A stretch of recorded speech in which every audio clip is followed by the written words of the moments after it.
the city? Okay. I went back to the city that doesn't change color between night and day, the city that everyone but me calls my home. And I would keep that secret stuck in the runaround of the lights. But the small talk question, "Are you glad to be home?" carves out every time and splashes in my mother's face like outraged Bordeaux.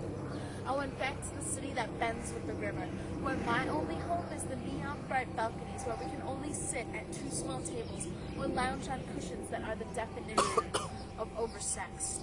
The balconies are where we go when the bars close, where everything's so cosmopolitan we don't realize we're destroyed when we jump off. I went back to the city to stay at my parents' place. Back to the nights where expat aristocrats flood each other's houses and let age is only a legal second thought that does not affect actions or intimacy. I knew what I was doing when I left. I went back to the city that enters me through my lungs, that I suck in wide and unfiltered in that inimitable Shanghai blend. You can roll those reds yourself, your own mix of car exhaust and construction dust, but you will never quit, because when breathing air makes you feel uneasy, you will breathe what makes you feel good. Relentlessly, the city radiates its essence and rolls down my throat, replaced when it's exhaled and ultimately settling in the dead air of my alveoli, sediment that will surely settle into rock.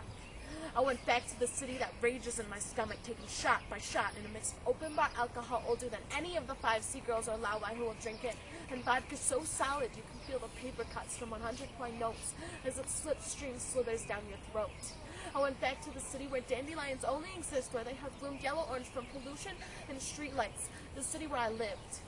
Lived, past tense, once resided but no longer do. And in this city that produces a new generation of trends faster than fruit flies can, destinations change as you journey towards them in a bizarre pseudo-Hogwarts where I wish I had a railing to hold on to as the streets move. Because in the time it takes to hail a taxi, venues are bankrupt, closed, sold, bought, remodeled, renamed, and reopened, and the paths that you know take you places you have never been, and you have nowhere to go, because the places that would recognize you have collapsed under too many bodies and too many fights and too much screaming and too many blackouts and not enough hearing. And the people that would recognize you from the times when you could count on one another have managed to chase the light back towards the west and start new lives in the daytime and have just enough time to chat with you on MSN to let you know that the world that you could rule in high school was nothing but jet fuel and is now indistinguishable from clouds. So I went back to the city because I had nowhere else to go.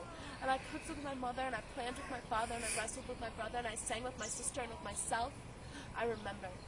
With myself, I compared. Alone, I was made aware that our 3 years together meant nothing to this city.